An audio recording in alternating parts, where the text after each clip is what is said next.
kiinni.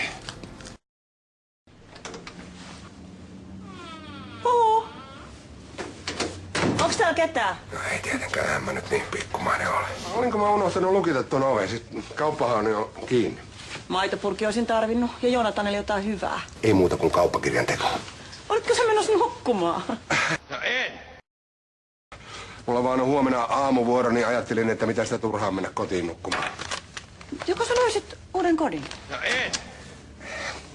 Kun välittäjät ei etsi koteja sellaisille, jolla on merkintä luottotiedoissa. Ja siksi toiseksi ei mulla olisi ollut varaa edes siihen vuokraa. No etkö sä saanut säästettyä mitään silloin, kun sä asuit Tanjan luona? No en! Mut ethän sä nyt täälläkään voi asua. No en! No tää nyt on vaan tällainen väliaikainen ratkaisu. No en! Kyllä mä pian löydän jonkun ihan hyvän kodin. No en! Ja eihän sitä tiedä, vaikka tänne ottaisi mut takas. Niin, mutta jos sun tulee täällä kyllä. Helvetti! Heittää Homoja! sillalta alas. Ja vielä pesäpallo mailalla. Ei, kyllä mä pärjään. No en! Mä oon joutunut ponnistamaan pohjalta ennenkin. No en! Mitäs saisi olla? Juttelutuokio. Onko joku hätäinen? Helvetti! Missä sä et nukkuu ensi yön? Naapurin rouvi. Ai niinpä tietysti. Paula on siis juorunut. Se on huolissaan susta, niin kuin minäkin. Ja ihan turhaa. Mulla on pallo hallussa. Moi.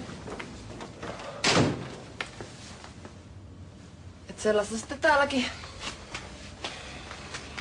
Me ollaan sun ystäviä, ei sun tarvitse esittää meille mitään. Mä en halua olla koko kylän säälin kohde. Ja mä en halua, että sulle käy samalla lailla kuin viimeksi. Siis mä en todellakaan aio tehdä itselleni mitään luumukiisseliä. No, Paula nyt oli vaan huolissa. No pakkohan mun on jotain tehdä. Ja Lasselle. Lasselle! Voi hemmelin pitkä kynsi. Homo. Mä en oo juorunut kenellekään, mä oon jutellut ihmisten kanssa, jotka haluaa auttaa. Niin varmaan joo. Sillä aikaa kun sun oma mies Tää on naurettavaa. Mikä?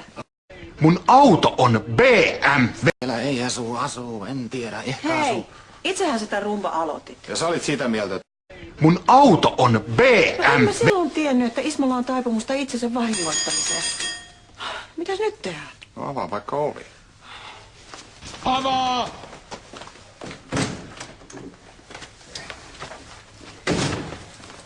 Terve. Hei! No, mikäs nyt niin kiireistä asiaa oli, että tänne asti piti tulla? Terve. Haluaisit sä jotain juotavaa? Mä haluaisin, että 30 euroa. Maarit jo kertoi käyneensä täällä juoruamassa ympäri laajempaa pihlajakatua mun asioista. Ei Maarit mitään pahaa tarkoita. Se on vaan huolissaan, niin kuin mekin. Ismo, hei. Me halutaan, että sä tiedät, että sä et ole yksin. Itse asiassa sä voit asua täällä, kunnes sä löydät itsellesi oman kodin. Ruokaa uunissa, vuode on Kiitos, mutta Ovi auki tai tapahtuu hirveitä! onko mä mukaan pyytänyt apua? Et.